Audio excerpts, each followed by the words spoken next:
This is Optimal Work Daily, episode 1324, What to Do with Your 401k When You Change Jobs, Part 1, by Kevin Ha of financialpanther.com.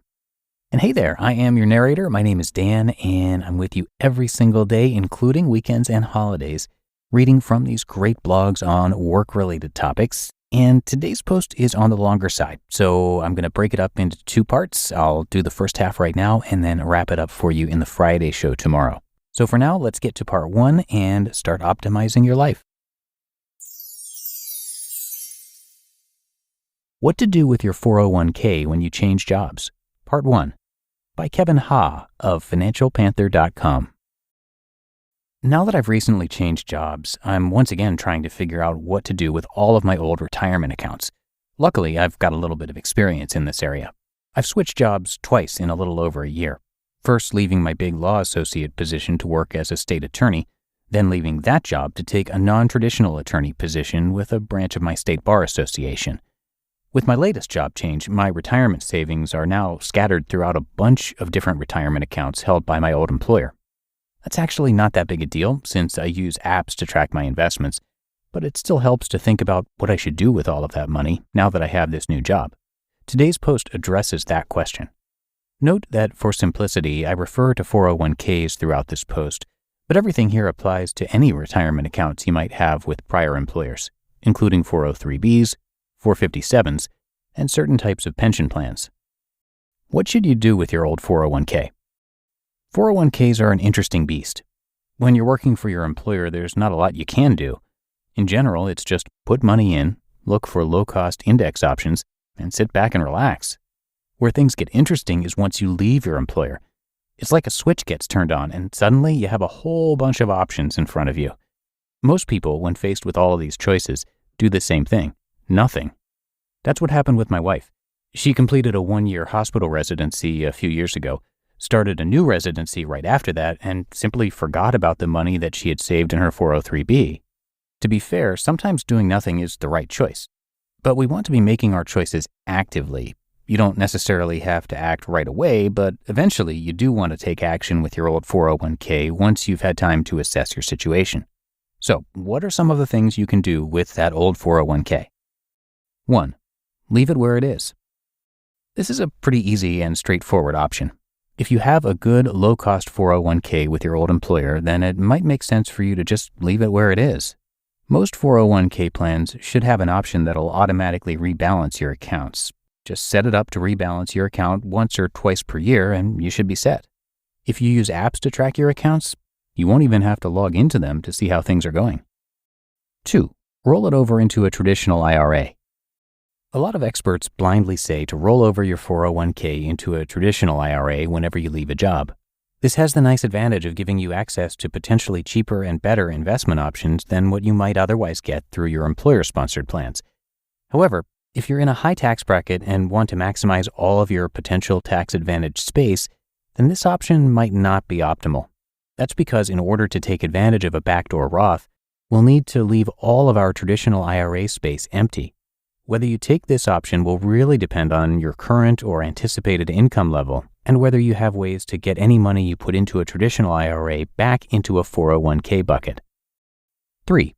Roll it over into your new employer's retirement plan. If you have a good retirement plan at your new job, then it'll often make sense to just roll over your old 401k into your new plan. In many ways, this is the simplest option. You'll have all of your retirement funds in one place instead of scattered everywhere. If your new 401k plan stinks, then obviously you won't want to do this. And 4.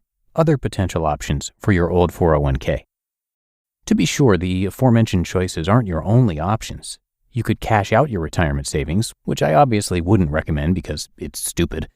Another option would be to roll over your funds into a Roth IRA and pay taxes on the conversion. If you're saving aggressively, this probably won't be a realistic option just because of how much money you'd be converting.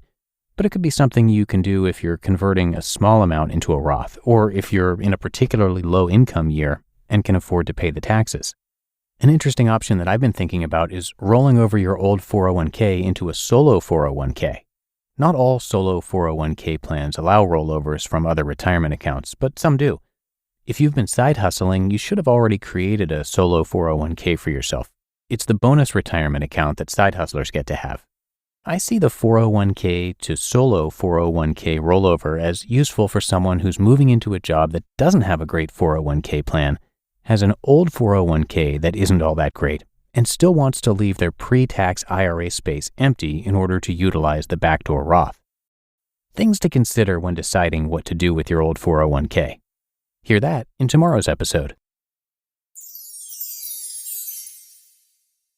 You just listened to part 1 of the post titled, What to Do with Your 401k When You Change Jobs, by Kevin Ha of financialpanther.com.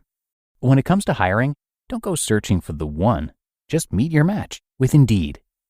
Indeed is your matching and hiring platform with over 350 million global monthly visitors, and a matching engine that helps you find quality candidates fast. Ditch the busy work. Use Indeed for scheduling, screening, and messaging. 93% of employers agree. Indeed delivers the highest quality matches compared to other job sites. And one of the things I really love about Indeed is that it filters out those incompatible applicants. So when you're hiring, the process is much faster and you only have to consider applicants that are already likely to be a great fit. And listeners of this show will get a $75 sponsored job credit to get your jobs more visibility at Indeed.com/startup. So just go to Indeed.com/startup right now and support our show by saying you heard about Indeed on this podcast. Indeed.com/startup. Terms and conditions apply. And thanks to Kevin for sharing this post today. Kevin Ha is an attorney and the blogger behind Financial Panther, which is a blog about personal finance, travel hacking, and side hustling using the gig economy. Kevin paid off $87,000 worth of student loans in just 2.5 years by choosing not to live like a big shot lawyer. Kevin is passionate about earning money using the gig economy, and you can see all the ways he makes extra income every month in his side hustle reports. You can find those and much more great content at financialpanther.com. But that does it for today here on Optimal Work Daily. I hope you enjoy the rest of your Thursday if you're listening in real time, and that you'll join me again tomorrow for the second half of this post, and that's where your optimal life awaits.